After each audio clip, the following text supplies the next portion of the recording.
दोस्तों, कारगिल में 6 मार्च 2025 बुधवार को पहली बार लैंड हुआ C-17 ग्लोबमास्टर। 4 गुना बढ़ गई ताकत, सर्दियों में भी जारी रहेगा ऑपरेशन।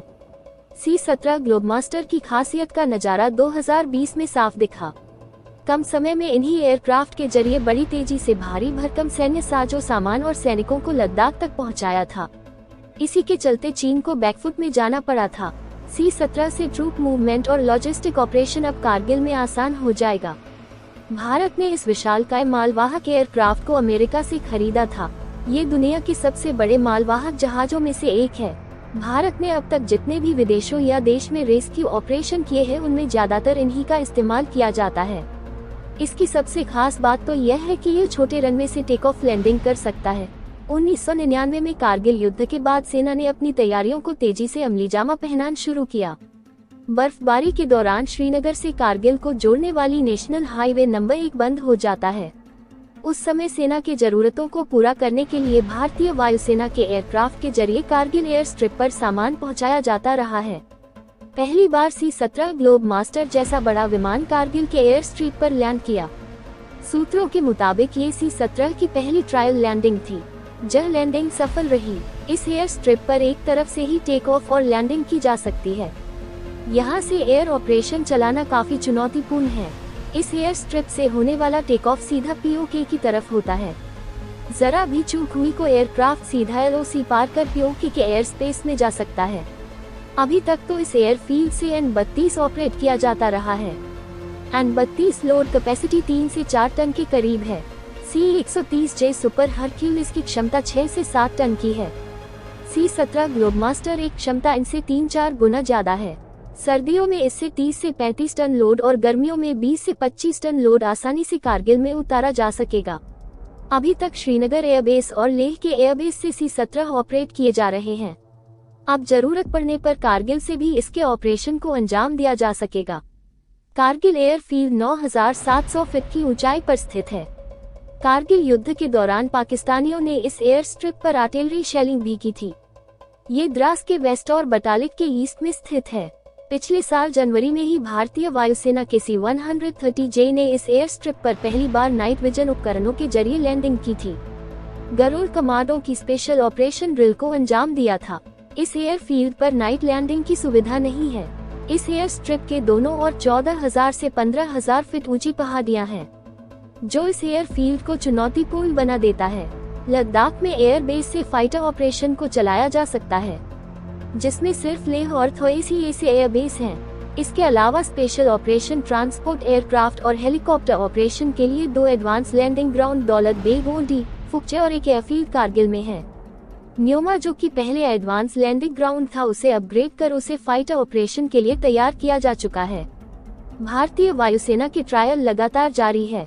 ये कहना बिल्कुल गलत नहीं होगा कि भारतीय सेना अब किसी भी वक्त चीन पाकिस्तान को चुनौती दे सकते हैं। कारगिल में C-17 की लैंडिंग क्यों है गेम चेंजर? चीन पाक के लिए क्यों है खतरे की घंटी? क्या है इसके मायने? चलिए जानते हैं विस्तार से। C-17 GLOBEMASTR जम्मू कश्मीर और लद्दाख पर चीन पाकिस्तान की नजरें शुरू से ही गलत रही हैं। पाकिस्तान ने 1999 में कारगिल में घुसपैठ करके अपनी मंशा दिखा दी थी। चीन ने 2020 में पूर्वी लद्दाख में उसी तरह की हरकत को दोहराने की कोशिश की थी। चूंकि ये दोनों देश आपस में ऑल वेदर फ्रेंड है, तो खतरा भारत के लिए और बढ़ जाता है। भारत 2 फ्रंट वार की संभावनाओं के तहत अपनी तैयारियों को तेज कर चुका है। श्रीनगर से लद्दाख को जोड़ने वाली सड़क को ऑल वेदर किया जा रहा है। जोजिला पर टनल भी जल्दी शुरू होगी। बर्फबारी के दौरान श्रीनगर से कारगिल को जोड़ने वाली नेशनल हाईवे नंबर 1 बंद हो जाता है। ऐसे समय में सेना की जरूरतों को ट्रांसपोर्ट एयरक्राफ्ट के जरिए पूरा किया जाता है।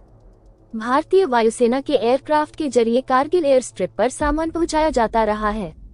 एयर कनेक्टिविटी को बेहतर बनाने के लिए श्रीनगर और लेह के बीच इकलौते कारगिल एयरफील्ड को अब एक्टिव किया जा रहा है।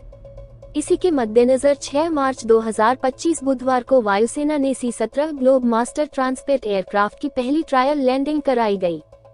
C-17 का कारगिल पहुंचना अपने आप में ही बेहद खास है। इससे सेना की मूवमेंट और लॉजिस्टिक सपोर्ट ऑपरेशन की क्षमता पहले से 4 गुना बढ़ जाएगी। भारी भरकम हथियार उपकरणों को अब सड़क मार्ग के बजाय सीधा कारगिल तक C-17 के जरिए पहुंचाया जा सकेगा। इससे समय की बचत होगी। अभी तक इस एयरफील्ड से N-32 और C-130J को ऑपरेट किया जाता रहा है। N-32 की लोड कैपेसिटी 3 से 4 टन के करीब है। C-130J सुपर हरक्यूलिस की क्षमता 6 से 7 टन की है। C-17 ग्लोबमास्टर अकेले ही इन दोनों से 3-4 गुना ज्यादा लोड उठा सकता है।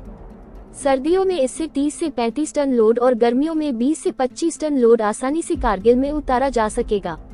एक बार में 180 से ज्यादा सैनिकों को उनके साजो सामान के साथ आसानी से वॉर फ्रंट में तैनात किया जा सकेगा।